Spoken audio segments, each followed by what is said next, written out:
Bismillahirrahmanirrahim. Selamat datang, selamat bergabung di Berfaedah Club. Langsung saja, kita pada sore hari ini, sambil menunggu waktu berbuka puasa, kita akan mendengarkan dan menyimak bedah buku Kaum Rebahan Beri Perubahan, ya, yang akan dipandu oleh seorang moderator dari mahasiswa Ilmu Politik UB angkatan 2017 yang juga saat ini menjabat sebagai Wakil Presiden Badan Eksekutif Mahasiswa Fakultas Ilmu dan Politik tahun 2020. Ya, langsung saja kita sambut moderator kita. Selamat datang, selamat bergabung Fikri Ghazali. Ya, oke, Mat. Ya. Selanjutnya saya serahkan kepada moderator. Silakan Jali untuk mengambil alih. Oke, terima kasih Mas Imanuddin ya selaku MC pada sore hari ini. Assalamualaikum warahmatullahi wabarakatuh. Alhamdulillah wahidil qahar, azizul ghafar, mukawwirul laila 'alan nahar, tazkiratal lil qulubi wal absar, asyhadu an la ilaha illallah wa asyhadu anna Muhammadan abduhu wa rasulul la nabiyya wa rasula ba'da, amma ba'd. Saya ucapkan selamat datang kepada seluruh teman-teman yang bergabung di kajian pada sore hari ini. Ini adalah salah satu rangkaian Ramadan Boys yang ketiga gitu ya. Bagian dari Berfaedah Club gitu, salah satu bagian dari Yasa Malang. Nah, mungkin sebelum kita lanjut, mungkin teman-teman bisa mematikan mic-nya dulu. Untuk pertanyaan, nanti jika teman-teman ada yang ingin bertanya, silakan tuliskan di kolom chat dengan hashtag Tanya Fatur. Nanti saya akan memilih sekitar 2-3 pertanyaan untuk akhirnya kita tanyakan kepada Mas Fatur. Nah, pada sore hari ini, Berfaedah Club, kita akan membedah sebuah buku yang berjudul Kaum Rebahan Beri Perubahan. Nah, buku ini sangat unik ya teman-teman, karena dari judulnya saja itu sudah sangat kontradiktif, di mana kaum rebahan yang sangat identik dengan orang-orang yang malas, mager, kerjaannya main media sosial mungkin sambil tidur-tiduran, bisa memberikan sebuah perubahan. Ini sangat unik gitu. Perubahan seperti apa yang bisa diberikan oleh kaum rebahan dan gimana caranya kaum-kaum rebahan tersebut tuh bisa memberikan perubahan. Nah, kita akan membedah buku tersebut di mana pemateri pada sore hari ini, yaitu sekaligus penulis dari buku Kaum Rebahan Beri Perubahan, yaitu adalah Mas Muhammad Atiyatul Muqtadir, atau yang biasa kita kenal namanya Mas Fatur. Nah, Mas Fatur ini sangat aktif organisasi ya. Pada tahun 2019, Mas Fatur ini adalah Presbem KM UGM dan juga Ketua DPM FKG UGM pada tahun 2018, dan juga Ketua BEM FKG UGM pada tahun 2017.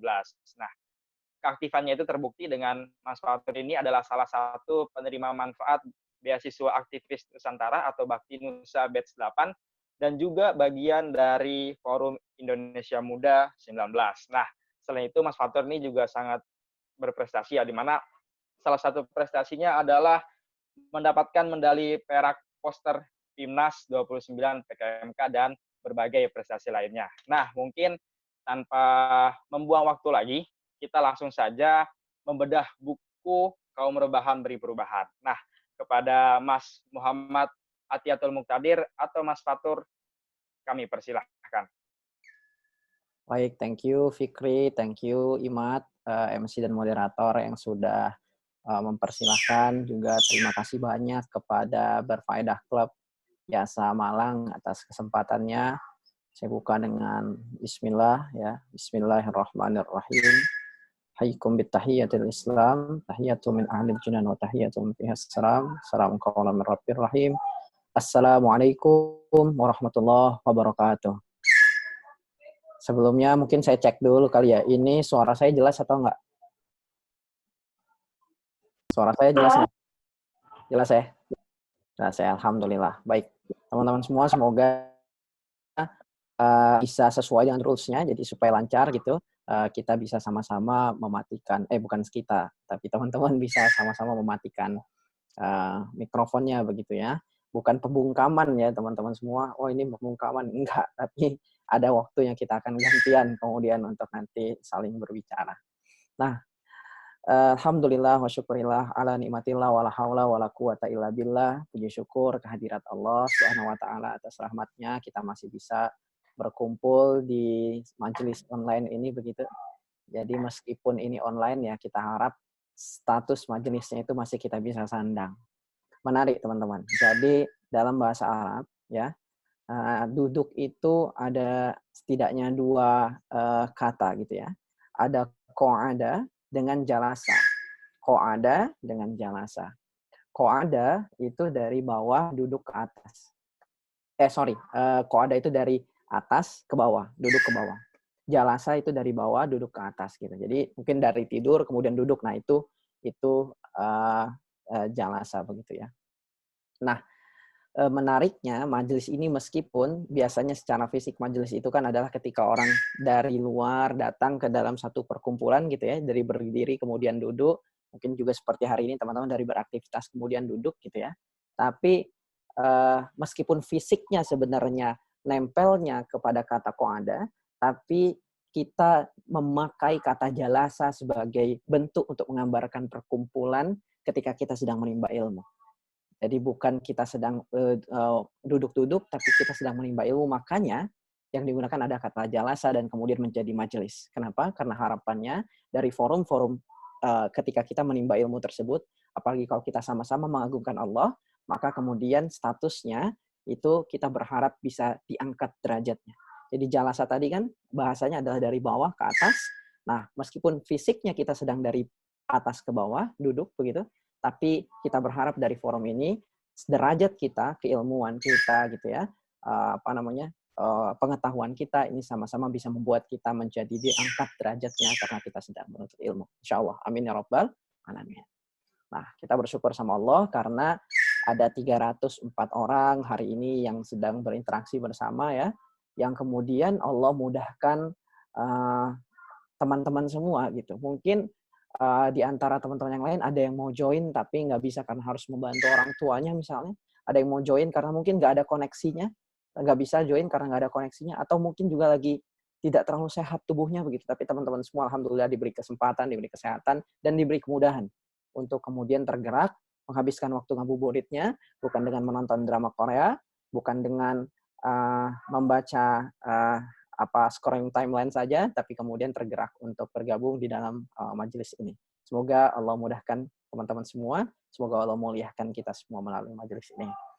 Salawat beringkan salam, tak lupa kita aturkan kepada junjungan kita Nabi besar Muhammad Sallallahu Alaihi Wasallam, suri tauladan kita, mata air keteladanan kita, yang dimana beliau ini adalah manusia yang begitu paripurna begitu ya. Seorang ayah sekaligus seorang pengusaha, pedagang yang handal, seorang jenderal perang juga, pendakwah jelas. Ya. Apapun kemudian katakanlah profesi ataupun keahlian-keahlian yang kita hari ini pelajari, insya Allah kita bisa tarik benang merah keteladanannya dari beliau, Sallallahu Alaihi Wasallam. Semoga kita semua terus dapat menjadi umatnya yang dapat meladaninya, mengikuti sunnah-sunnahnya, dan kemudian mendapatkan syafaat di hari akhir kelak. Baik, mukaddimahnya terlalu panjang, mohon maaf. Nah, teman-teman semua, hari ini kita, atau saya dapat kesempatan untuk membedah buku online, bukunya buku saya sendiri gitu ya. Ini agak nggak fair, nggak adil, karena biasanya dibedah sama orang lain sehingga dikasih tahu juga kan kekurangannya atau bagaimana dari segi bahasanya. Tapi kalau begini kan pasti yang baik-baiknya begitu yang saya sampaikan ya. Jadi agak nggak adil, tapi nggak masalah. Semoga tetap bisa bermanfaat. Nah, saya ingin berangkat dulu dari latar belakang. Kenapa buku ini muncul gitu ya? Kenapa si kaum rebahan, beri perubahan ini akhirnya diterbitkan? Ini berangkat dari keresahan yang sebenarnya udah lama. Sejak di mahasiswa ya. Jadi saya care banget itu aktif tuh sejak lama.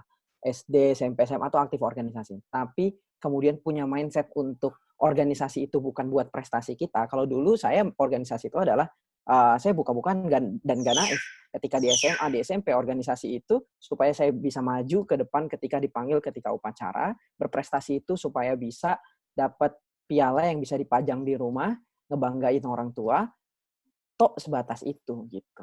Tapi di kuliah saya dapatkan mindset baru bahwasanya ternyata kehidupan kita ini lebih dari sekedar menjadi manusia baik, tapi menjadi sebaik-baik manusia.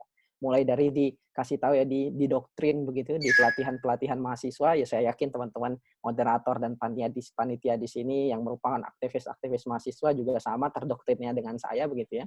Disuruh ngucapin ibaratnya syahadatnya mahasiswa, hidup mahasiswa Indonesia gitu. Apa itu artinya, bagaimana sejarah pergerakannya. Nah, itu kemudian membuat membuat saya punya mindset yang akhirnya tertanam begitu bahwasanya kita punya peranan lebih yang harus dimainkan gitu. Apalagi dengan kegiatan ketika mahasiswa itu saya terpapar dengan informasi dan data-data yang sebenarnya sangat bikin miris. Yang akhirnya menjadi latar belakang kuat kenapa buku ini saya termotivasi untuk kemudian nulis buku ini. Apa itu, teman-teman, kalau saya boleh cerita, saya ingin berangkat ya dari situasi Indonesia. Situasi Indonesia ini, gimana ngomongnya ya, ada gap yang besar antara potensi dan pencapaian kita gitu. Ada gap yang besar antara potensi dan pencapaian kita sebagai bangsa.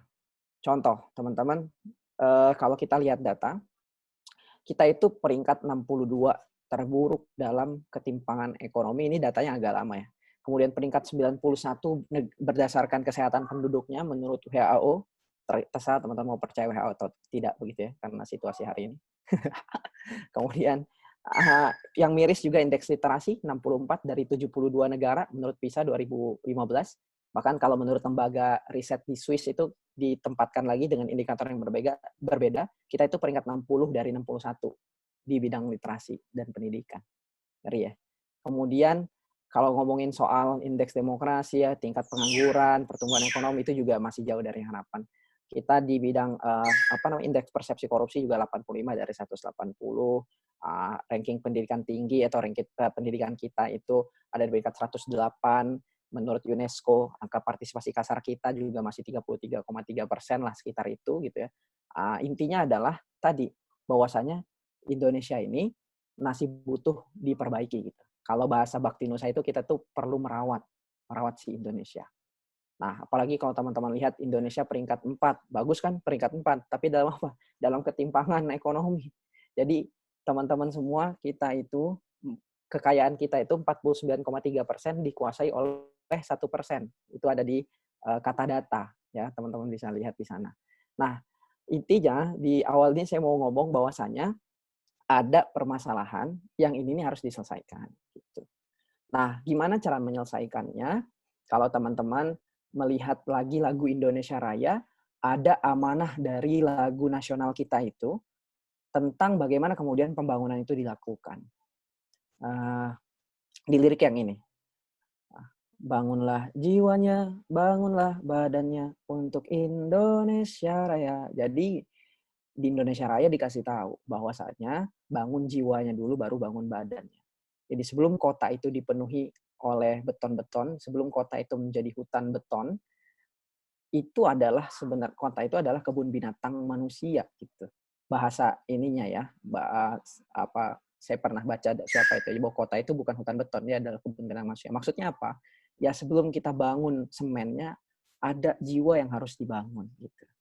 Makanya kan kita sekarang juga dekat nih sama, kemarin kita udah melewati Hari Pendidikan Nasional, terus nanti ada Hari Kebangkitan Nasional. Hari Kebangkitan Nasional itu diperingati ketika apa coba? Ketika itu waktu itu lahir organisasi yang itu basisnya adalah pembangunan manusia gitu. Yang itu basisnya pembangunan manusia. Kenapa sih kita ini merdeka? Karena waktu itu disadarkan oleh siapa? Oleh kaum-kaum intelektual, oleh kaum-kaum yang membangun manusia. Nah, jadi saya berpikir bahwasanya kita punya masalah dan kita punya peluang. Peluang itu apa? Peluangnya itu di sumber dayanya. Apalagi kalau kita ngomongin bonus demografi. Udah bosan lah ngomongin bonus demografi. Tapi ya sampai hari ini juga nggak punya nggak banyak langkah-langkah konkret yang dilakukan oleh negara gitu untuk kemudian memanfaatkan untuk benar-benar prepare soal bonus demografinya. Padahal ini peluang gede, peluang besar. Tahun kita ini, tahun 2010 waktu itu, sama kayak Jepang di tahun 1950. Jadi angka usia produktifnya itu ada sekitar 64 atau 63%. Gitu. Nah, Jepang waktu itu mampu finish ketika bonus demografinya habis 20 tahun setelah itu, tahun 1970, dia finish di peringkat ketiga kalau nggak salah, di bawah Amerika dan Uni Soviet di bidang tingkat ekonominya gitu. Nah, ini Indonesia punya peluang yang mirip dengan itu, tapi bisa nggak kita finish dan memanfaatkan peluangnya sama dengan ketika negara-negara lain dapat bonus itu. Nah, gitu. Nah, itu cerita gambaran besarnya. Kita punya masalah, kita punya peluang. Nah, peluang ini kemudian harus disadarkan. Kenapa peluang ini belum banyak termanfaatkan? Karena ketika saya keliling-keliling gitu, alhamdulillah dapat kesempatan untuk main ke daerah-daerah ya, sharing-sharing di sana. Dan frequently asked question-nya tuh sama gitu. Gimana sih Kak biar nggak malas? Pertanyaan yang sering diajukan tuh sama. Gimana sih biar termotivasi? Apa sih yang bisa kita lakukan? Gitu-gitu. Di satu sisi, gimana sih Kak caranya supaya kita nggak nonton hal-hal yang nggak bermanfaat terus? Gimana sih caranya supaya rajin baca buku? Gimana caranya buat?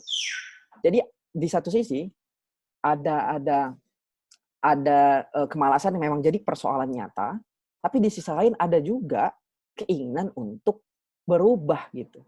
Cuma how to-nya atau mungkin malah why-nya juga belum ada. Nah, buku ini coba hadir untuk punya kontribusi kecil di sana. Saya nggak bilang buku ini bisa mengubah keadaan ekonomi bangsa. Saya nggak bilang buku ini membuat kita akan finish seperti Jepang ketika memanfaatkan bonus demografinya. Tapi saya rasa bagian dari pengembangan sumber daya manusia itu tetap harus dilakukan. Dan saya mau ambil kontribusi di sana. Gitu. Nah, dengan segala kekurangan yang saya miliki dan kelebihan, kemudian saya coba buka literatur-literatur dan kemudian menyusun outline satu buku. Itu terjadi di tahun 2017. Jadi 2017 itu udah ada bahannya. Saya udah nyicil, tapi 2019 akhir itu baru saya serius gitu, garap outline-nya, garap gimana pola alur berpikirnya gitu. Nah, ini baru masuk ke bukunya. Itu latar belakangnya. Nah, buku ini tuh makanya buku ini kan kategorinya adalah self improvement ya.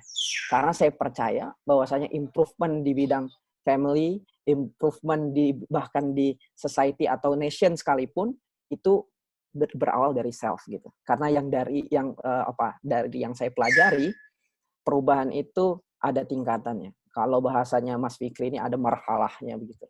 Ya. Jadi mulai dari yang diri sendiri, nanti di keluarga, ke masyarakat gitu, sampai nanti akhirnya ke bidang yang lebih besar gitu, ke lingkup yang lebih besar. Nah, buku ini intervensinya ke sana dulu, ke self-nya dulu. Oke, itu latar belakang. Nah, kemudian prosesnya gimana ya? Prosesnya, nah, setelah saya punya motivasi itu, kemudian baca-baca, akhirnya saya dapat satu kerangka, satu kesimpulan, bahwasanya buku ini harus coba membuat kaum rebahan bisa beralih dari kaum perubahan. Jadi, dulu awalnya judul buku ini bukan kaum rebahan beri perubahan, tapi kaum rebahan jadi kaum perubahan, gitu. Kaum rebahan jadi kaum perubahan, gitu. Tapi setelah kita ngomong diskusi-diskusi gitu kan, akhirnya kita cari judul yang lebih catchy, yaitu kaum rebahan beri perubahan, gitu.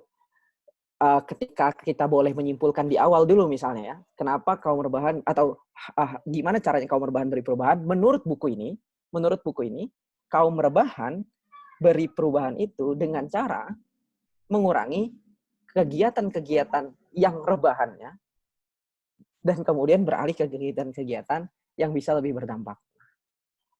Gitu. Jadi kaum rebahan bisa nggak beri perubahan? Bisa. Gimana? Kurangin derajat rebahannya itu. Nah, rebahan yang dimaksud di buku ini saya tulis gitu, karena saya nggak mau justifikasi. Rebahan yang dimaksud di buku ini bukan secara physically tidur-tiduran atau secara harfiah ya rebahan gitu, enggak. Tapi ini adalah satu simbol untuk menggambarkan kegiatan yang nggak bermanfaat gitu, kegiatan yang nggak memberikan dampak gitu. yang nggak memberikan dampak buat teman-teman bertumbuh ataupun bagi orang lain. Nah, begitu di awal state. Jadi buku ini nggak mau justifikasi itu, nggak mau ngejudge teman-teman gitu, karena saya justru pengen buku ini nih bukan jadi guideline nih kalau mau berubah ini baca ini ketika engkau mau berubah, ya kan biasa konten-konten kayak gitu kan, enggak gitu. Ini nih cuma stimulus aja, stimulus untuk membuat teman-teman bertanya dan kemudian kembali pada kesadarannya. Nah, apa yang dibahas di buku ini? Jadi buku ini ngebahas tentang pertanyaan-pertanyaan yang sekiranya kalau itu dijawab, insya Allah bisa ngasih motivasi dan bisa ngasih kesadaran untuk berubah. Karena perubahan itu butuh kesadaran, perubahan itu butuh modal. Modal itu adalah kesadaran dan kemauan. Ini basicnya ya, butuh kesadaran dan kemauan. Gimana caranya kita sadar? Kalau saya di buku ini bahasnya itu dengan banyak bertanya kepada diri kita. Nah, apa pertanyaan yang kemudian ditanyakan di buku ini atau coba dijawab di buku ini? Siapa sih manusia itu? Apa sih ya tugas manusia itu? Jadi pertanyaan sederhana. Kenapa? Karena malu bertanya, sesat di jalan. Malu bertanya, sesat di jalan. Kenapa banyak orang yang katakanlah hidupnya sesat begitu, nggak tahu arah? Karena mungkin jarang bertanya. Jarang bertanya siapa dirinya, apa tugasnya, apa yang sudah dikasih, apa anugerahnya, kemudian bagaimana memanfaatkan anugerah itu. Nah, buku ini coba membahas dari pertanyaan basic itu. Mulai dari kemudian siapa kita, siapa manusia gitu kan. Nah, di bab awal, di bab chapter yang pertama yaitu alasan untuk kita itu kenapa jangan terlalu banyak rebahan, kenapa kita harus kemudian beri perubahan ya, karena pertama manusia itu adalah makhluk yang punya akal. Manusia sama dengan berpikir. Itu bab di awal. Nah, di bab ini saya coba menggambarkan bahwasanya kita itu punya anugerah berupa akal yang kalau dimanfaatkan, malas itu jadi nggak rasional. Jadi malas itu dientaskan dengan dua hal. Ini menurut jurnal yang nggak saya tulis di sini, tapi ini jadi konsep berpikir saya. Malas itu dientaskan dengan dua hal. Secara internal dengan kekuatan spiritual dan secara eksternal dengan kekuatan rasional. Jadi kalau kita sebenarnya berpikir, malas itu jadi kegiatan yang nggak rasional loh. Kenapa? Karena kerja akal itu tuh ngasih perintah ke kita, yang mana sih yang paling menguntungkan gitu. Kerja akal tuh gitu. Yang mana yang paling menguntungkan. Nah, kalau kita sadar dalam menjalani hidup kita dan memilih berbagai pilihan sederhana dalam hidup kita, misalnya, yang mana yang lebih menguntungkan bagi diri kita untuk bertumbuh dan berkembang untuk masa depan kita? Yang mana yang lebih menguntungkan? Banyak baca buku atau banyak tidur-tiduran? Banyak ke mall atau banyak ke perpustakaan? Nah, ibaratnya ada pilihan-pilihan sederhana yang sebenarnya kalau kita sadari, itu tuh kegiatan yang nggak bermanfaat tuh jadi nggak rasional gitu. Nah, sayangnya memang kadang-kala kita tuh menjalani kehidupan tanpa sadar gitu. Let it flow aja gitu kan. Padahal kalau kita kemudian ngelihat air yang let it flow mengalir, air itu mengalirnya ke bawah. Gitu. Air itu mengalir tanpa arah. Nah, akal itu menjadi guideline kita untuk itu. Makanya kan tadi sentuhan spiritualnya di sini ada dalil dan kemudian hadis-hadis yang disampaikan. Nah, salah satunya misalnya kenapa akal itu menjadi sangat spesial ya karena di Al-Quran itu disebutin banyak banget tentang perintah untuk berpikir, ya tentang penggunaan akal gitu. Bahkan kalau teman-teman lihat ciri-ciri ulil albab ya yang disampaikan di Al-Quran itu bukan sekedar berzikir ketika tidur, duduk, dan bangun, berzikir dalam kondisi apapun, enggak. Tapi juga yatafakkaruna fi khalqis samawati wal ardh. Juga orang yang berpikir tentang penciptaan langit dan bumi, orang yang pakai akal. Bahkan perintah pertama saking spesialnya ya kita itu untuk menggunakan kemampuan kita berpikir, perintah pertama Al-Qur'an itu yang turun adalah Iqra bismi rabbikal ladzi khalaq. Bayangin Nabi Muhammad SAW ada di dalam gua Hiro yang gelap, dingin. Tapi Allah kasih perintah untuk baca. Kira-kira betapa pentingnya perintah itu. Gelap, dingin itu kan sebenarnya lebih cocok kalau kita boleh cocok-cocokin gitu ya. Ini kan lebih cocok untuk perintah bersabar, perintah sholat gitu ya. Ketika gelap, sholat lagi. Tapi bukan itu perintah pertama yang datang dari Al-Quran. Baca gitu. Betapa pentingnya ya. Apa kemudian kita ini menggunakan akal kita dalam menjalani kehidupan kita. Kenapa? Karena dengan akal lah kita akan menemukan kebenaran. Dengan akal lah kita akan menemukan dan dituntun dengan yang namanya kebenaran. Itu satu. Nah, kemudian next, di bab berikutnya, setelah akal, apakah akal bisa bekerja dengan sendirian? Enggak. Kenapa? Karena akal itu ngomongin soal diri sendiri. Itu cara kerja akal. Dia ngomongin soal apa yang untung buat lu tuh apa sih? Gitu. Kalau kita lagi dihadapkan dengan satu perusahaan, akal kita tuh bakal mikir, ini untungnya buat gua apa ya? Itu tuh. Nah, tapi kita ternyata di dalam keegoisan itu diberikan Tuhan penyeimbang. Sifat ilahiyah dalam tubuh kita itu dikatakan oleh salah satu syekh yang saya kutip di sini ya. Sifat ilahiyah dalam tubuh kita. Apa itu? Itu adalah hati. Kayak manusia bukan hanya sekedar makhluk berpikir, tapi dia juga makhluk perasa. Kalau akal kerjanya bertanya kepada diri kita apa yang lebih untung buat kita, hati itu ngomongin apa yang baik bagi orang lain. Itu cara kerja hati. Apa yang baik bagi orang lain, apa yang bisa kita lakukan untuk bermanfaat bagi orang lain. Hati kita tuh begitu. Bahkan saking pentingnya hati, begitu kawan-kawan semua, ya, ada hadis yang mengatakan kalau kemudian zat itu, gumpalan darah ini baik, maka baik juga seluruh tubuh kita, gitu kan. Nah, di hati ini saya coba bahas tentang pentingnya menggunakan hati dalam kita melihat sesuatu. Jadi kita dikelilingi oleh banyak realita yang ada, banyak peristiwa yang ada. Ada banyak pelajaran yang terlewat, ada banyak sebenarnya potensi hidayah yang membuat kita berubah, yang dapat membuat kita termotivasi, itu terlewat karena kita tidak memperhatikannya dengan sesama. Karena mungkin kita tidak menggunakan hati kita ketika melihat. Kenapa? Karena begini kawan-kawan semua, ya. Ada yang ketika orang melihat ada keluarga yang begitu malang, ya, kemudian justru membuat dirinya menjadi lebih dermawan. Tapi berapa banyak yang kemudian melihat situasi tersebut, tapi hanya kemudian sekedar lewat dan tidak membuat perubahan dalam dirinya. Ada banyak kisah menarik, ada banyak pengalaman-pengalaman yang sebenarnya bisa jadi potensi perubahan, tapi karena kita nggak mendengarkan hati dan mungkin tidak menggunakan hati kita, ya, kemudian membuat peristiwa itu lewat begitu saja. Tidak memberikan dampak bagi kita dan tidak mengubah diri kita.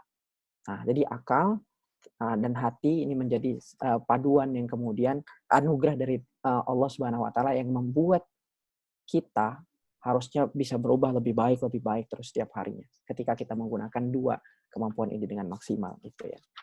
Nah, itu di bab yang hati begitu. Kemudian saya sambil buka-buka buku lagi. Nah, di bab seterusnya ada yang lebih saya tekankan. Jadi kalau ditanya mana tulisan yang paling mudah ketika nulisnya itu adalah di sini. Di bagian manusia sama dengan tumpuan bangsa. Ini karena bab ini spesifik untuk pemuda gitu ya. Nah, bab ini spesifik untuk pemuda. Jadi di sini ngomongin soal peran pemuda itu seperti apa, kemudian masa muda itu dalam buku konsep pendidikan modernnya karya Zainuddin Fanani itu dikatakan bahwasanya pemuda itu bisa jadi jebakan, bisa jadi juga kenikmatan gitu ketika kita tidak memanfaatkan dengan baik, karena disinilah orang kadang-kala mencari jati dirinya dan ada yang akhirnya bertemu dengan jati diri yang baik terus kemudian membuatnya jadi pribadi yang baik begitu sampai dewasa, tapi ada juga yang kemudian tergelincir di sini. Ya, masa kecilnya baik, pas jadi pemuda ketemu lingkungan yang beragam, ya, gejolak cinta yang luar biasa gitu kan. Ada nafsu yang membara gitu sehingga kemudian membuat banyak pemuda akhirnya tergelincir di situ. Nah, di sini saya tekankan tentang pentingnya peran pemuda juga dalam konteks perubahan sosial. Jadi perubahan sosial itu terjadi oleh 4 faktor, ada manusia, ide, ruang dan waktu gitu ya. Ruang dan waktu ini hanyalah panggungnya gitu. Siapa aktornya? Manusia dan idenya. Siapa manusia yang dimaksud di sini? Manusia yang dimaksud di sini adalah manusia-manusia yang punya ide yang luar biasa, manusia yang punya daya dobrak, ya. Manusia yang punya daya dobrak. Siapa itu? Sejarah sudah membuktikan. Adalah para pemuda. Makanya ada kutipan inna fi yadis syubani amrul ummah wa fi aqdamihim hayatiha. Syubanul yaum rijalul ghad. Sesungguhnya ya di pundak pemuda lah itu bahwa bertumpu nasib satu bangsa. Inna fi yadis syubani amrul ummah hayatiha. Dan kemudian syubanul yaum rijalul ghad. Pemuda hari ini itu pemimpin masa depan gitu. Nah, jadi harus disadari pentingnya peran pemuda yang nggak boleh disia-siakan gitu masa ini. Ya. Karena apa? Karena kita jadi tumpuan gitu. Nah, kemudian ada juga di manusia sebagai orang yang dimintakan tanggung jawabnya di akhirat begitu. Nah, ini penting juga nih. Karena apa? Karena ini ngomongin soal kesadaran spiritual. Kenapa ini penting? Menurut saya, salah satu alasan yang sangat kuat mengapa kaum kita itu nggak boleh banyak rebahan ya karena kita diperintahkan untuk tidak banyak melakukan itu gitu. Kita diperintahkan untuk melakukan amal soleh. Bahwasanya kita itu orang yang rugi kecuali 4 hal.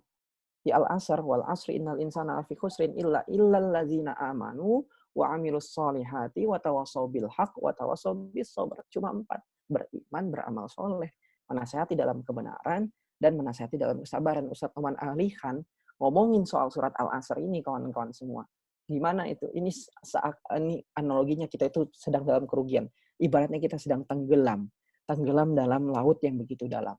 Kemudian kecuali siapa yang bisa selamat?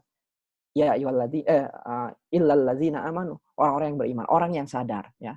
Jadi dia sadar, ini tahap pertama sadar, kemudian amilus solihat, melakukan sesuatu. Jadi dia sadar, oh iya, ini saya harus segera berenang ke atas gitu. Dan kemudian dia berenang ke atas.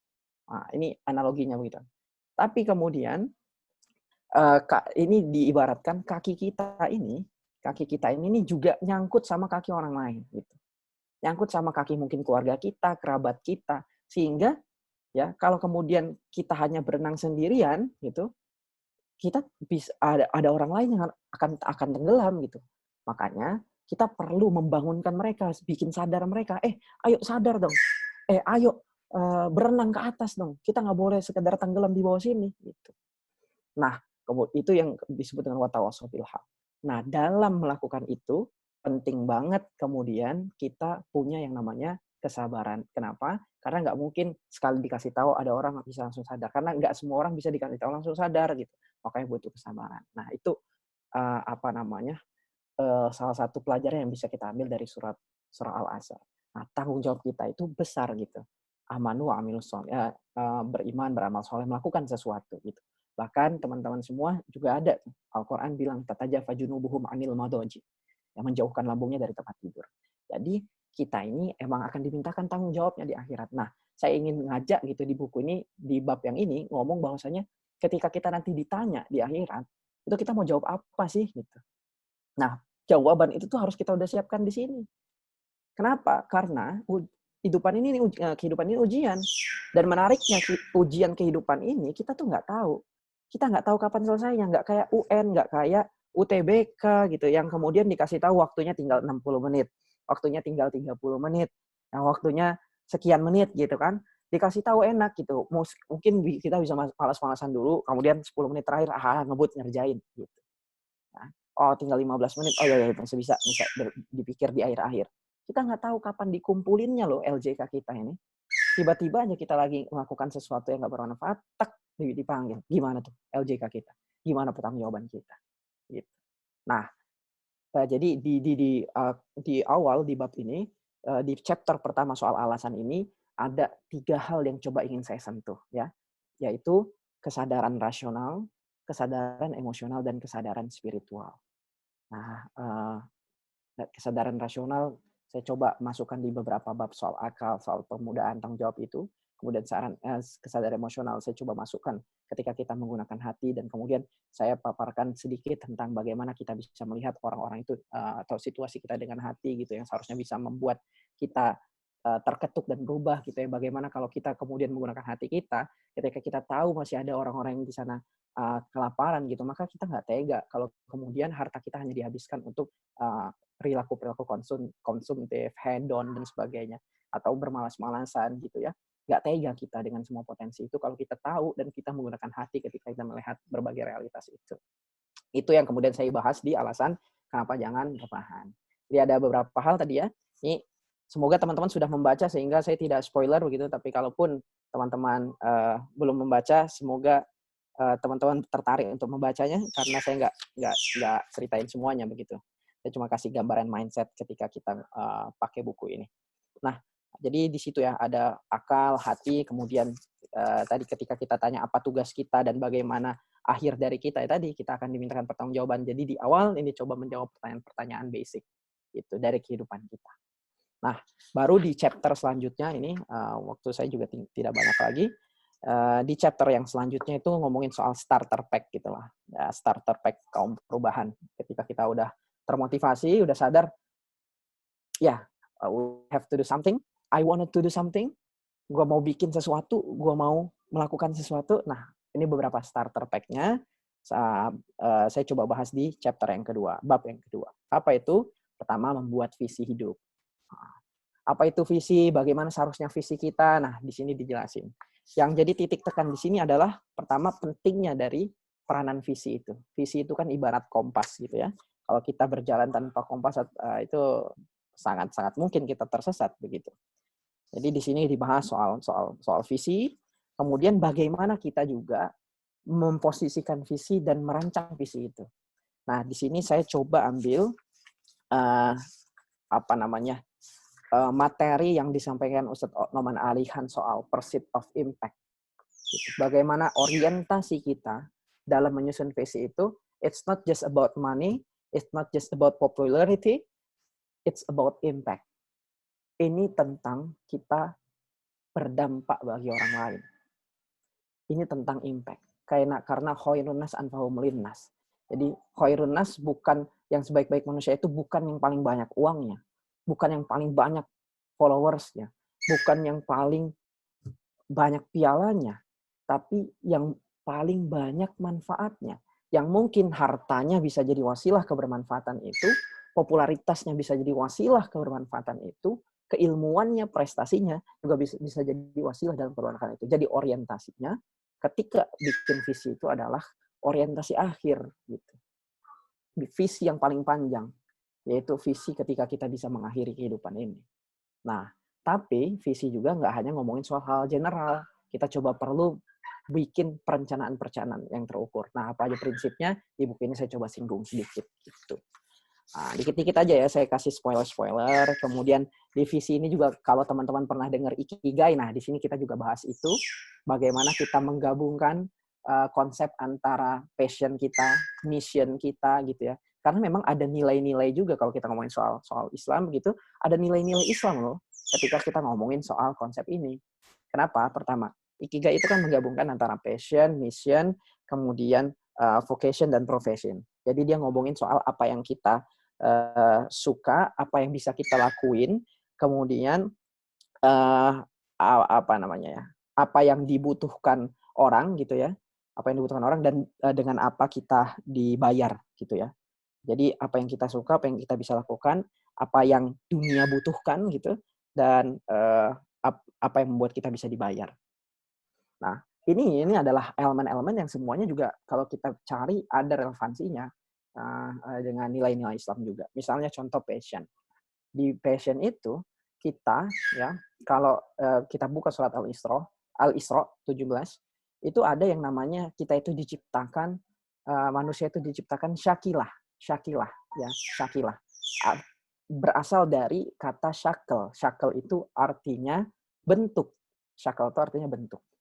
Nah, di sini syakilah ini yang dipakai itu adalah ta marbutoh gitu, bukan ta maftuhah, bukan ta yang terbuka ada titik dua yang kayak kapal kayak huruf ba. Kalau itu syakilat bentuknya jadi jamak, tapi ini syakilah bentuknya jadi tunggal. Apa maknanya? Bentuk kita Allah menciptakan manusia itu single, jadi nggak ada yang sama antara satu dengan yang lain. Semuanya punya keunikan masing-masing, termasuk kecenderungannya. Dan kita akan dimudahkan ketika kita melakukan sesuatu yang sesuai dengan kecenderungan kita.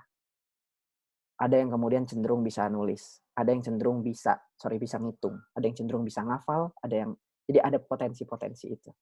Nah, itu yang disebut dengan kapasitas, dan kemudian kemampuan kita mengelola kapasitas ini disebut kapabilitas. Nah, kenapa kita penting untuk mengidentifikasi apa yang kita suka dan apa potensi kita, ya tadi, supaya kita bisa memanfaatnya, karena kita akan dipermudah gitu.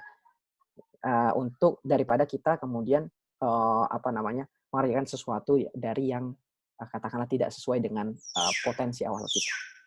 Jadi itu ada di sini soal Ikigai tadi ya, salah satu konsep dari Jepang yang sebenarnya seharusnya teman-teman udah pernah dengar juga soal ini karena ini materi seminar yang umum banget. soal ikigai tadi. Jadi ketika kita nentuin visi, ada 4 yang kira-kira bisa kita pertimbangkan. Nah, itu ngomongin soal visi. Udah visi apa tuh? Nah, udah visi ada yang namanya keberanian.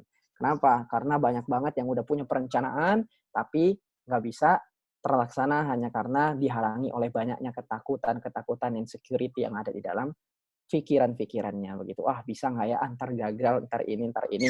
Nah, itu butuh yang namanya keberanian.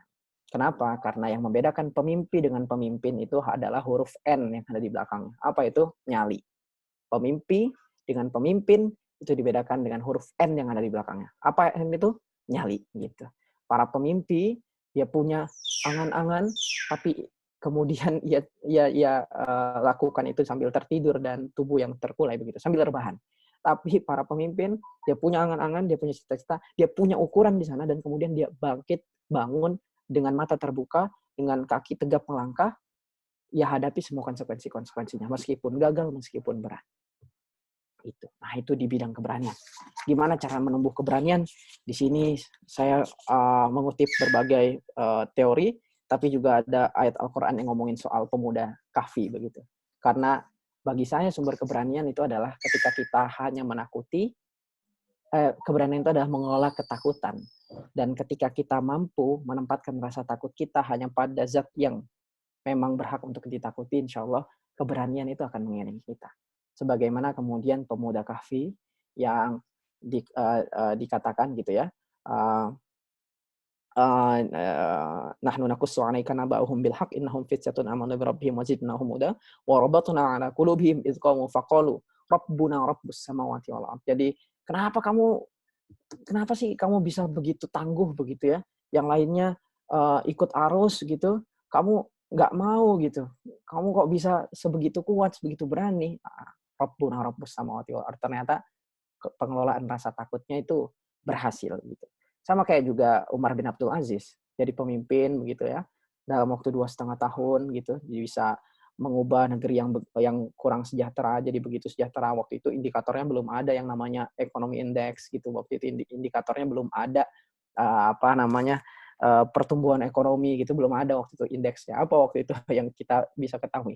Orang mau bayar zakat nggak tahu mau bayar kemana, gila nggak tuh?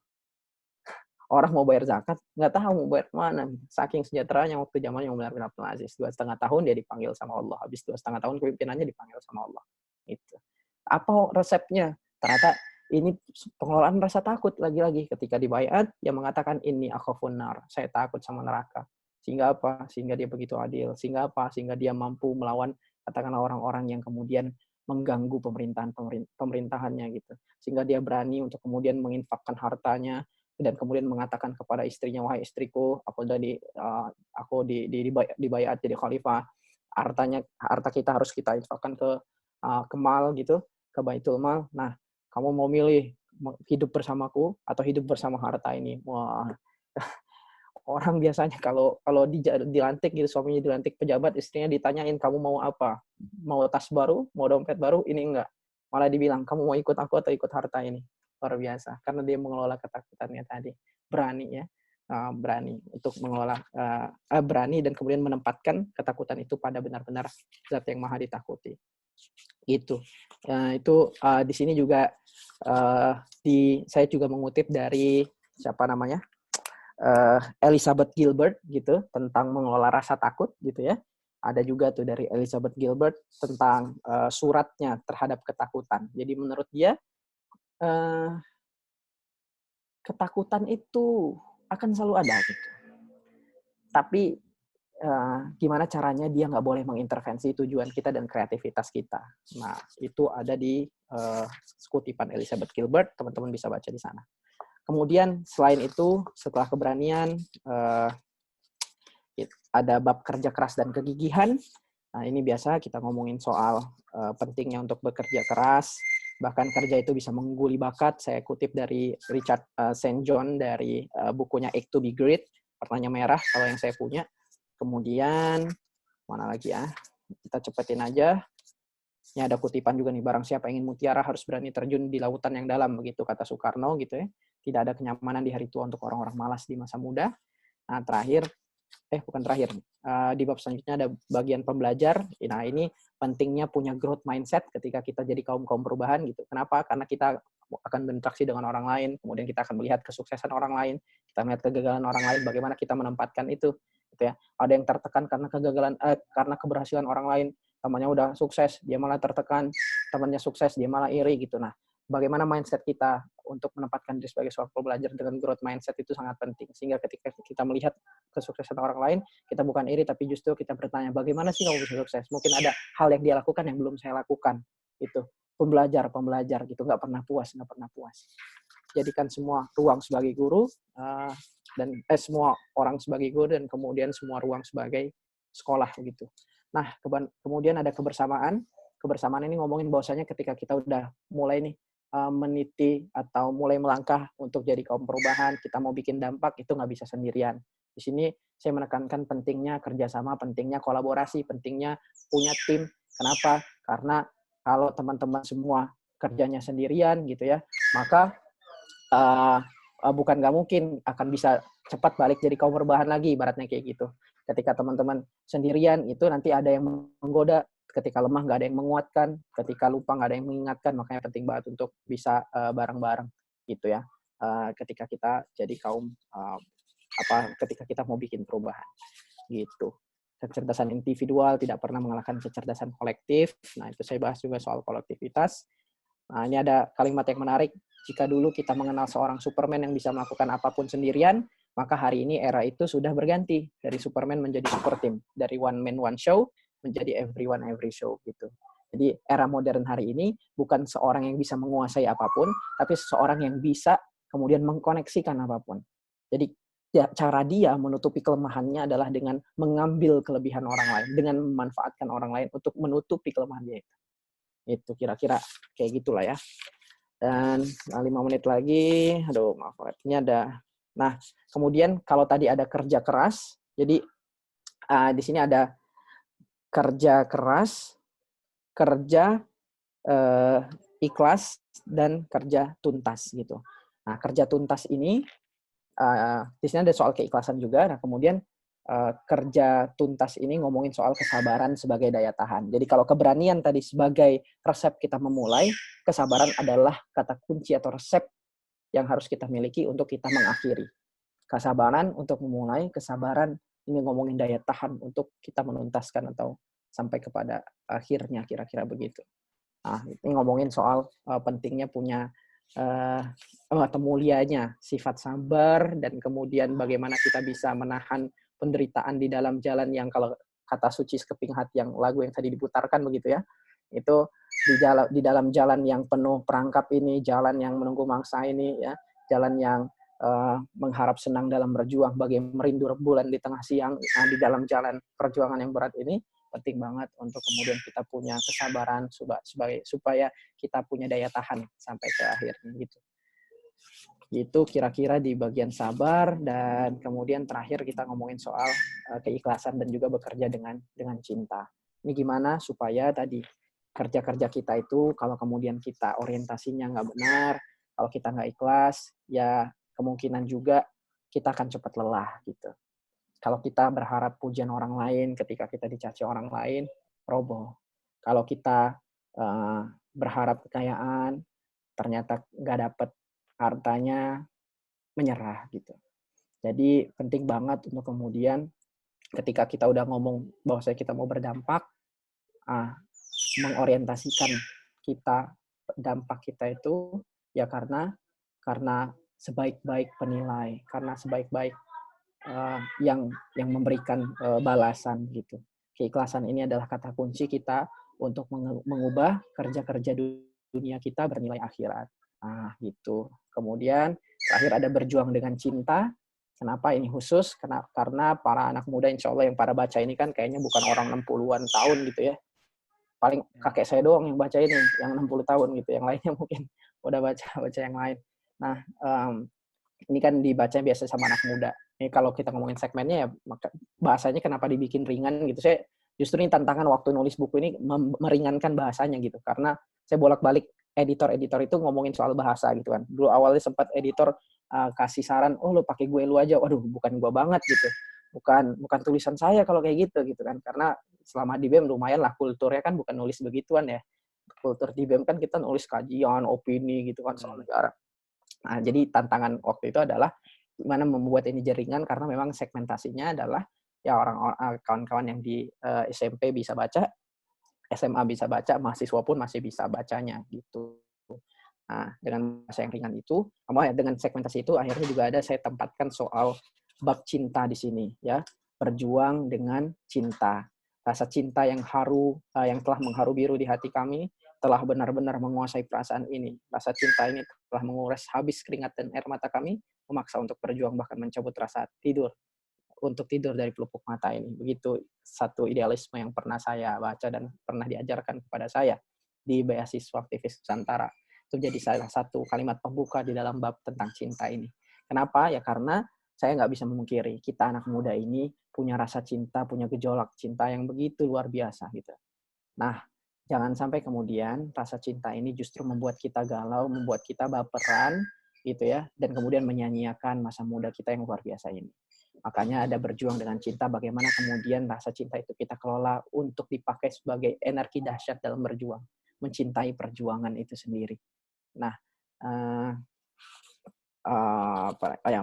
mencintai perjuangan itu sendiri dan kemudian bisa menjadi alasan kita untuk terus berada di dalam perjuangan ini begitu. Jadi kita menempatkan rasa cinta itu sesuai pada hal yang memang harus kita cintai ketika sebagai anak muda, yaitu apa? Mencintai perjuangannya, kemudian mencintai kelelahan dalam perjuangannya, gitu kan. Menyertakan rasa cinta itu sebagai motivasi dahsyat bagi kita sebagai anak muda yang punya rasa cinta luar biasa itu untuk berjuang. Gitu sih kalau kita ngomongin soal bab tentang cinta. Udah habis sih bahasannya. Ntar saya coba cari satu kalimat yang bisa menggambarkan ini ya. Nah, ini nih.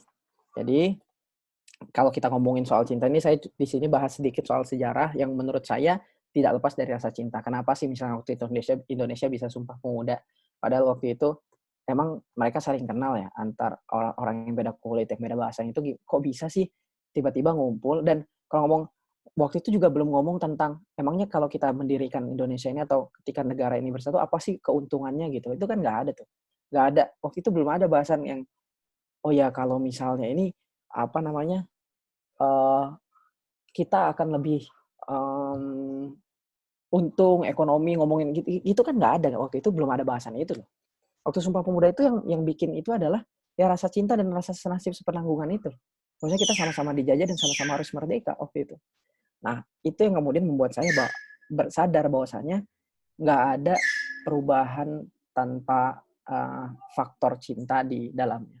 Cinta itu adalah melodi perjuangan sepanjang zaman, kemudian kekuatan yang begitu dahsyat, yang kemudian kekuatan dahsyat ini nggak boleh menjadikan kita ditundukkan oleh dia.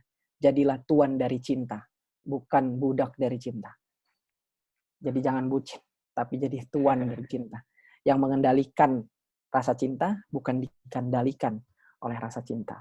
Sehingga kekurangan dan kelebihan yang kita miliki hari ini bukan membuat kita baperan, tapi membuat kita lebih banyak berperan. Kira-kira begitu apa yang bisa saya sampaikan dari bedah buku kali ini. Semoga bisa menghadirkan manfaat buat teman-teman semua. Ini juga jadi pelajaran bagi saya, merecall kembali ya tentang apa yang saya tulis dan semoga saya tetap bisa menjadi bagian dari orang-orang yang terus belajar untuk mengaplikasikan juga apa yang saya bisa tuliskan di sini, kira-kira begitu. Jadi ini bukan berarti saya udah jadi kaum perubahan dan sepenuhnya meninggalkan rebahan, enggak. Tapi ini saya tulis kepada diri sendiri untuk mengingatkan bahwasanya lu jangan rebahan lah, lu harus bermanfaat, lu nulis buat orang lain, masa lu sendiri kagak, kira-kira gitu. Terima kasih teman-teman semua atas kesempatannya. Semoga bisa bermanfaat. Usikum wa nafsi bitaqallah. Wallahu muwaffiq ila aqwamit thoriq. Assalamualaikum warahmatullahi wabarakatuh. Waalaikumsalam warahmatullahi wabarakatuh gitu. Luar biasa ya materi dari Kak Fatur pada sore hari ini karena yang saya dapat dari buku ini tuh bukan hanya tentang tataran filosofis gitu.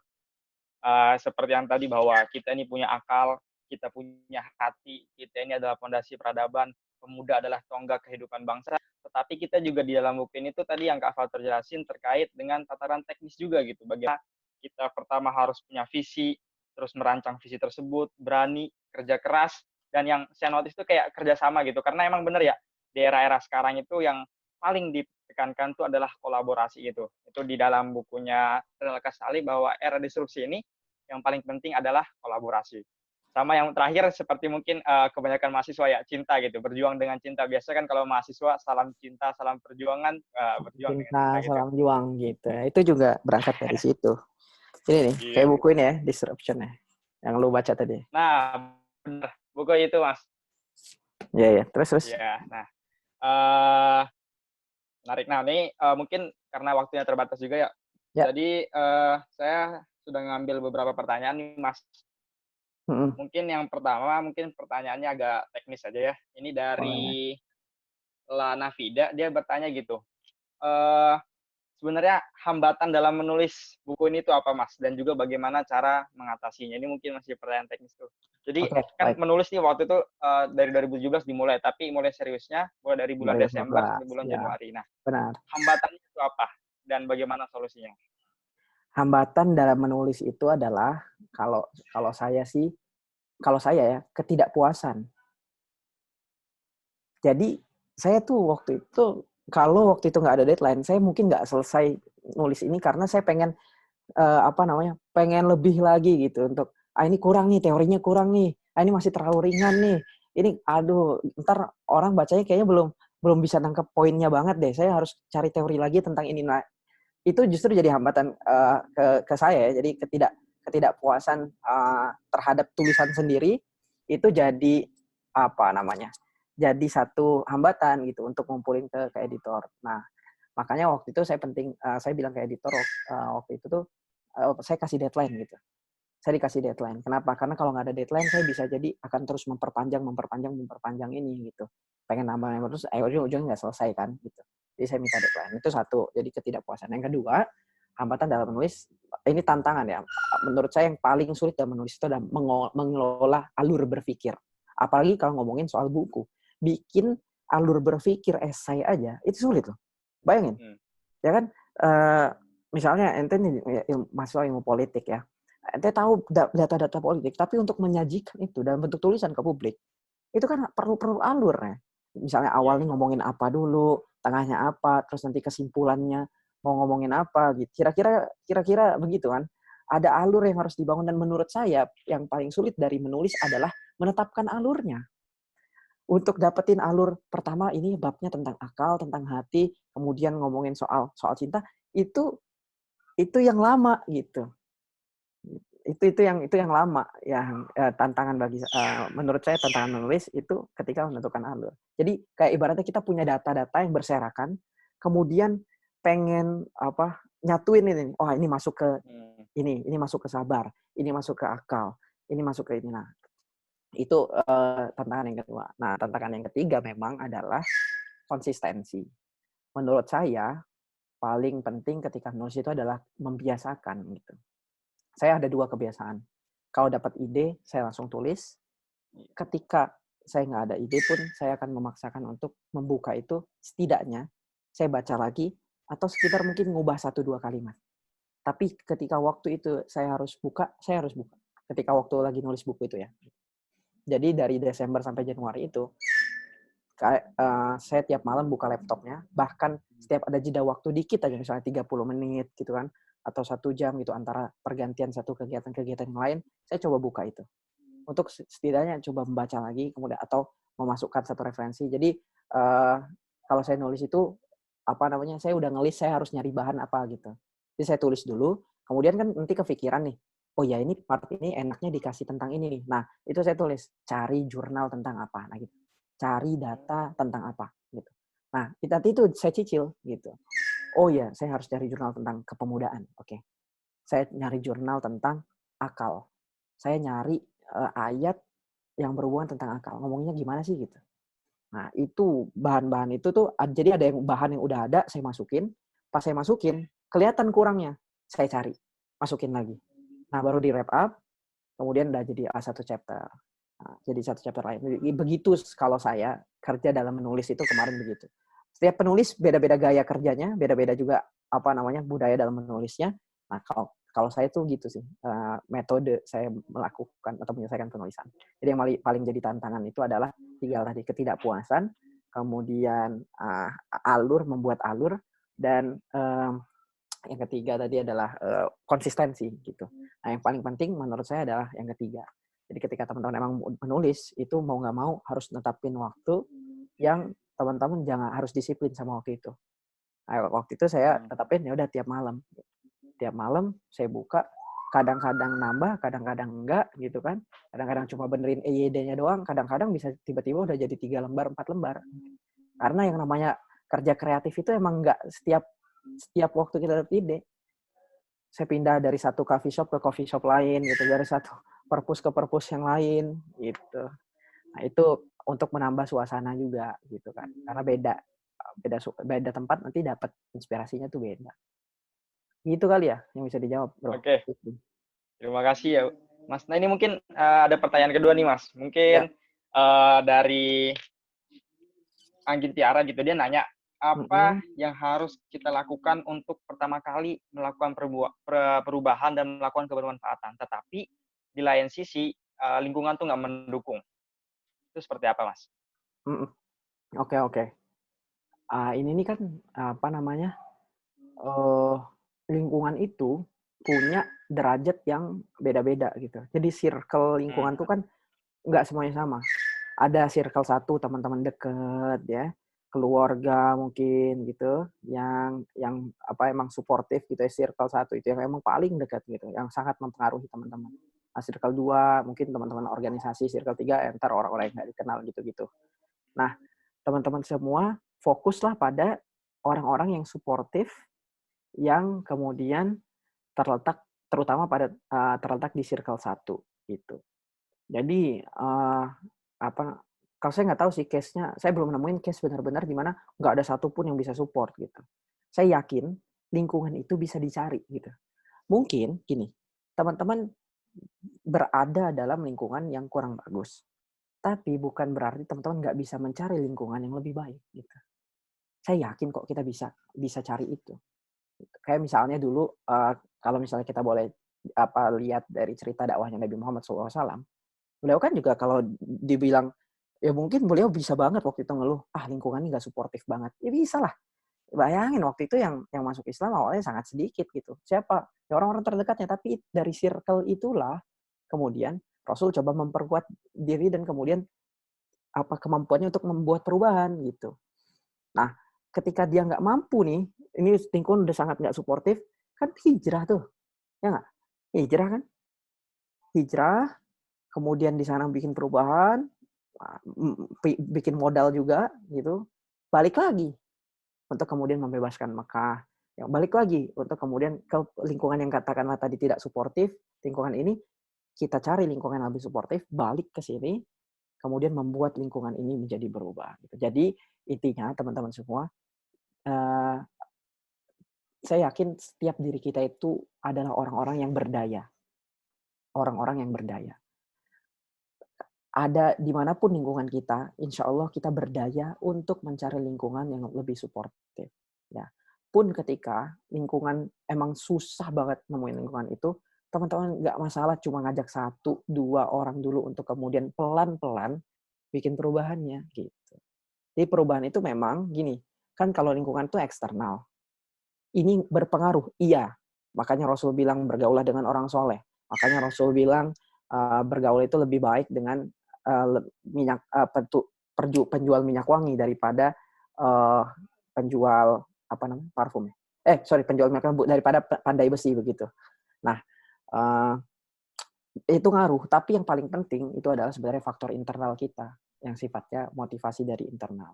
Gitu. Ada banyak kisah-kisah orang yang kemudian lahir dari lingkungan yang nggak suportif, tapi bisa tetap ngasih perubahan. Di sini di bab tentang hati saya angkat kisah dari Adam Ho, salah satu motivator ternama di Singapura. Jadi waktu itu dia anak yang katakanlah bodoh banget lah gitu. rankingnya jelek gitu-gitu. Kemudian dia bilang gitu kan ke teman-teman di kelasnya. Jadi dia ikut pelatihan, kemudian dia sadar dan dia bilang ke kelasnya, di SMP dia tuh ranking bawah banget, SD juga bawah banget, tapi di SMP dia bilang gini di depan kelas, gua mau masuk SMA, dia sebutin namanya, itu SMA favorit gitu, dan gua bakal jadi mahasiswa di NUS, salah satu universitas terbaik gitu. Terus gurunya ketawa, teman-temannya apalagi, ya elah nih orang halu ya, nah ini orang mau mimpi di siang bolong, lu nilai segitu mau masuk SMA favorit gitu. Tapi kemudian perlahan dia belajar, dia kerja keras, dan dia berubah. Lingkungannya nggak suportif, tapi dirinya mensupport dirinya sendiri dengan lebih kuat. Nah, kira-kira kayak gitu ya, yang bisa kita pelajari. Dan berubah dia masuk SMA favorit dan kemudian masuk di NUS itu. Sekarang jadi motivator ternama dengan penghasilan yang gede banget. Gitu. Oke. Mohon maaf juga nih kepada teman-teman karena memang waktunya sangat terbatas. Jadi kita nggak bisa mengakomodir semua pertanyaan. Mungkin langsung aja Mas ya ke akhir, ke pertanyaan terakhir tapi sekaligus menjadi closing statement gitu. Oke. Pertanyaan seperti ini, Mas. Apa harapan Mas untuk orang-orang yang membaca buku Kaum Rebahan Beri Perubahan? Mungkin itu. Oke. Di sini kayaknya saya bilang nih di kata pengantar ya. Saya bacain aja lah begitu. Di kata pengantarnya. Ini nih. Jadi gini. Pertama saya harus menyampaikan. Wah, ini di kata pengantar. Bahwa buku ini sama sekali tak ada niatan untuk menjudge teman-teman yang mungkin merasa memiliki kebiasaan yang sama seperti beberapa kalimat di atas. Mager banget buat ngapa-ngapain, sobat bantal dan kasur, bilangnya OTW padahal masih di kasur. Ya, bangun, tiduran, main HP, sambil tiduran, terus aja begitu sampai ketiduran lagi gitu. Nah, kehadiran buku ini tak lain untuk mengajak kita semua mengubah hal-hal sederhana dalam hidup yang mungkin terasa kecil, tapi akan berdampak besar. Sebuah perubahan yang mungkin terlihat mudah, tapi rupanya butuh usaha lebih untuk melakukannya. Pertanyaannya salah nggak sih rebahan? Enggak. Yang nggak salah, yang penting nggak berlebihan. Nah, pun saya menyadari tak semua aktivitas rebahan itu buruk. Nanti ini ngomongin soal rebahan, saya persingkat aja. Rebahan yang saya baca di sini, saya bahas di sini adalah aktivitas yang kurang memberikan manfaat. Rebahan yang akan kita ubah adalah rebahan yang dilakukan karena kemalasan. Juga rebahan yang berlebihan. Atau dalam istilah yang disampaikan oleh Buya Hamka adalah yang mendahulukan istirahat sebelum lelah. Jadi Buya Hamka bilang, pengkerdilan terbesar dalam hidup adalah membiarkan akal yang cemerlang berada dalam tubuh yang malas. Apa itu? Yang mendahulukan istirahat sebelum lelah. Jadi rebahan di sini bukan nggak boleh gitu, tapi rebahannya karena kita rebahannya bukan sebagai aktivitas, tapi sebagai kita menjeda dari berbagai aktivitas. Nah, saya bilang di sini bahwasanya buku ini tidak menghadirkan kata-kata yang indah seperti karya sastra para seniman, begitu tidak. Karena bagi saya kata-kata yang penting itu bukan kata-kata yang indah, tapi kata-kata yang bisa menggerakkan. Bukan kata-kata bukan kata-kata yang penuh dengan kecantikan, tapi kata-kata yang menggerakkan kita untuk mampu menghadirkan perubahan. Nah, maka dari itu, harapan dari buku ini bukanlah tepuk tangan, bukanlah puji-pujian, tapi justru indikator keberhasilan dari buku ini adalah adanya 1-2 orang yang pikirannya terbuka, yang akalnya tersadarkan. Adanya 1-2 orang yang hatinya tersentuh dan kemudian mulai melangkah untuk melakukan perubahan. Jadi apa yang saya harapkan dari para pembaca buku ini adalah mampu hijrah bareng-bareng dari kaum rebahan jadi kaum perubahan. Dari kaum baperan jadi kaum berperan. Nah, semoga buku ini bisa memfasilitasi teman-teman untuk sama-sama meniti jalan itu, karena jalan ini yang nggak bisa kita tempuh sendirian gitu. Saya harapkan 200 halaman buku ini menjadi menjadi teman dari teman-teman semua yang mau mulai untuk membuat perubahan, meskipun itu kecil, meskipun itu sederhana, tapi berdampak. Karena tugas kita sebagai manusia bukan sekedar menjadi manusia baik, tapi menjadi sebaik-baik manusia gitu. Nah, terakhir saya ingin sampaikan bahwasanya buku ini adalah sebuah keyakinan bahwa sejatinya kita yang masih sering malas-malasan hari ini bukan berarti tak mampu membawa kebermanfaatan. Jika ada kesadaran dan kemauan, jika ada kesadaran dan kemauan, kemalasan itu bisa kita tinggalkan dan perubahan bisa kita hadirkan. Masa lalu memang tidak bisa kita ubah, tapi ada masa depan yang bisa kita pastikan. Ada masa depan yang bisa kita persiapkan. Ya, we have a chance to change. Kita punya kesempatan untuk berubah. Karena masing-masing dari kita bukan dinilai dari bagaimana kita memulai, tapi dinilai dari bagaimana kita berakhir. Gitu. Tidak semua orang soleh, orang pendosa masih punya masa depan. Orang soleh itu pasti punya masa lalu. We have a chance. We have a chance to change. Kita punya kesempatan untuk berubah gitu. Dan jangan sampai kemudian akhir kita dinilai sebagai kaum rebahan, bukan sebagai kaum perubahan. Semoga bisa bermanfaat. Oke, Masya Allah sekali ya. Kita tidak butuh kata-kata indah, tapi kita butuh kata-kata yang membuat kita bergerak. Oke. Terima kasih Mas Fatur. Buat waktunya pada sore hari ini telah bersedia mengisi kajian dan ngabuburit kita di sore hari ini di Berfaedah Club. Alhamdulillah bisa berfaedah. Kedepannya kita bisa bertemu berfaedah insya Allah ya. Ya, semoga kita bisa bertemu di lain waktu lagi dan teman-teman yang lain juga bisa bertemu dan bisa berdiskusi di lain waktu lagi. Mungkin itu aja Mas. Siap. Terima kasih. Thank you. Saya juga terima kasih kepada teman-teman yang telah bersedia hadir pada sore hari ini dan juga teruntuk kepada teman-teman panitia Berfaedah Club yang telah menyediakan waktunya, menyediakan wadah kita untuk bisa berdiskusi dan membedah buku Kaum Rebahan Beri Perubahan. Nah, mungkin di akhir saya juga mengutip dari kata-kata Mas Fatur ini, saya pernah lihat bahwa Islam adalah agama yang konsen gitu terhadap produktivitas hamba-hambanya. Oleh karena itu tidak ada kata buat kita tidak bisa untuk tidak berubah. Masih ada waktu untuk berbenah dan masih ada waktu untuk berubah. Jadikan momentum corona ini bukan sebagai hambatan, tapi sebagai ajang kita untuk memulai perubahan. Mungkin itu aja dari saya. Jika ada salah kata, wa in wajatum al-khata fi amini, wa in wajatum al-khairat fa minallah. Assalamualaikum warahmatullahi wabarakatuh. Saya kembalikan ke MC. Waalaikumsalam warahmatullahi wabarakatuh. Terima kasih luar biasa. Semoga bermanfaat pada sore hari ini. Buat teman-teman semua, di waktu menjelang berbuka ini, yang mudah-mudahan bermanfaat apa yang tadi kita ikuti bersama, kajian bedah bukunya, dan mengingatkan kembali untuk mengikuti sosial media dari Berfaedah Club, @berfaedah.club, kemudian Yasa_Malang, dan jangan left dari grup WA ya, karena masih ada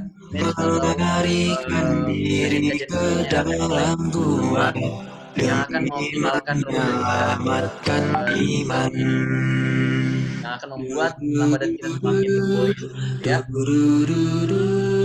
Ya, terima kasih teman-teman semua.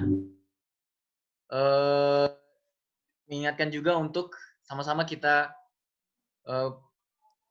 bersedekah gitu, membuat Ramadan kita semakin berkah dengan berbagi buka puasa bersama dengan Berfaedah Club dan Yasa Malang. Dan saat ini sudah memasuki waktu berbuka puasa. Oh iya. Di Kota Malang khususnya. Kurang lu, gue masih 30 menit nih. Ya, kepada teman-teman yang berada di Kota Malang khususnya, selamat berbuka puasa. Mudah-mudahan puasa kita hari ini tambah lagi dengan di dunia ini jika kita beriman dan bertakwa. Habisin lagunya kali ya. Tercatat sudah dalam sejarah 7 pemuda yang beriman, tulang belulang berserakan, tulang kasih banyak teman-teman semua. Selamat kembali beraktivitas, selamat berbuka puasa. yang dijanjikan surga. Dan wassalamualaikum warahmatullahi wabarakatuh. Waalaikumsalam warahmatullahi wabarakatuh. Saya pamit ya teman-teman ya. Izin ya. Assalamualaikum. Assalamualaikum. Terima kasih banyak Mas. Ya, ya. Waalaikumsalam warahmatullahi.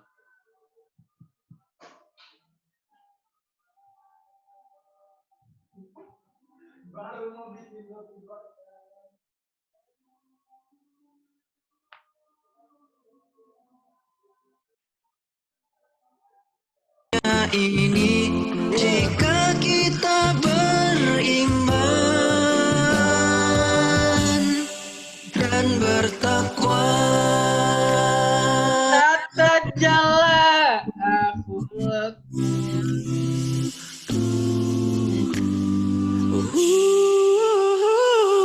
Tatajalla qudratullah ala fityatin min ashabil kahfi.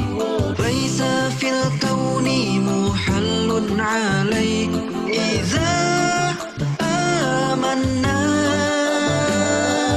Tatajalla qudratullah ala fityatin min ashabil kahfi. Laisa fil kauni muhallun alaih idza amanna.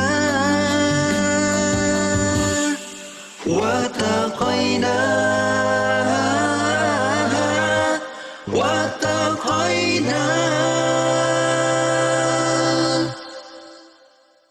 tercatat sudah